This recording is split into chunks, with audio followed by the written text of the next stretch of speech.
Alam Hi ko guys, magandang na buo hapon. ang Pakinggan galit natin ninyo sa tong akin ngayon. binunyag ni Naunawaan ko Saldico rin and kung part bakit. 1 pa lang to guys. So sige guys, Lalo panoorin na natin. at malaki ang halagang nakataya. Pero bago kayo humusga, hayaan ninyong ipaliwanag ko ang buong katotohanan. Matagal akong hindi nagsalita dahil may direktang utos sa akin. Huwag nang bumalik ng Pilipinas at manahimik na lamang. Umalis ako noong July 19, 2025 para sa aking medical check-up. Nakaplanong bumalik pagkatapos ng SONA ni Pangulo. Pero habang papauwi na ako, tinawagan ako ni dating Speaker Martin Romualdez at sinabihan, "Stay out of the country. You will be well taken care of as instructed by the President." Noon naniniwala pa ako sa kanila, kaya't hindi ako bumalik. Tumikom ang aking bibig, sumunod ako, pero ang hindi ko alam, ang ibig pala nilang sabihin sa aalagaan ka namin ay gagamitin ako bilang panakipbutas sa kanilang kampanya laban sa korupsyon. Ginawa nila akong poster boy ng kanilang sariling kasinungalingan. Ngayon, hindi na ako mananahimik, ilalabas ko ang lahat ng katotohanan. May resibo, may ebidensya, at may pangalan.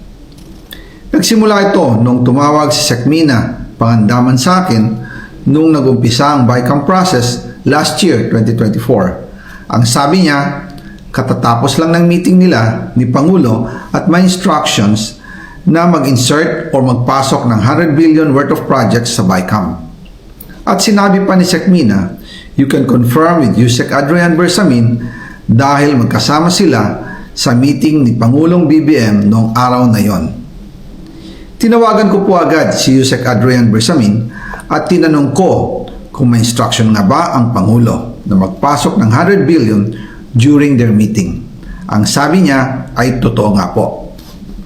Right after our conversation, tinawagan ko po si dating Speaker Martin Romualdez at nireport ko ang instructions ng Presidente to insert the 100 billion projects. At sinabi niya sa akin, what the President wants, he gets.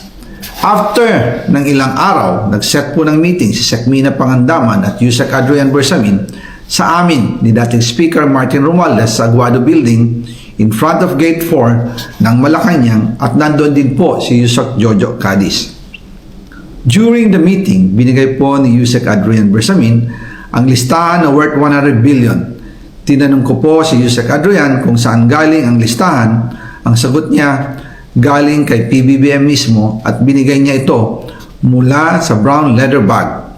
Nung sinabi po ni Yusek Adrian Bersamin yung brown leather bag, naalala ko noong nasa Singapore kami right after the elections of May 2022 sa Hilton Hotel, kami ni dating Speaker Martin and PBBM habang pauwi at pabalik ng Pilipinas, hinabol ng PSG ang brown leather bag at ang sabi ni PBBM, maiwan na lahat, wag lang ang brown leather bag. Kaya naniwala ako na utos talaga ito ng Pangulo.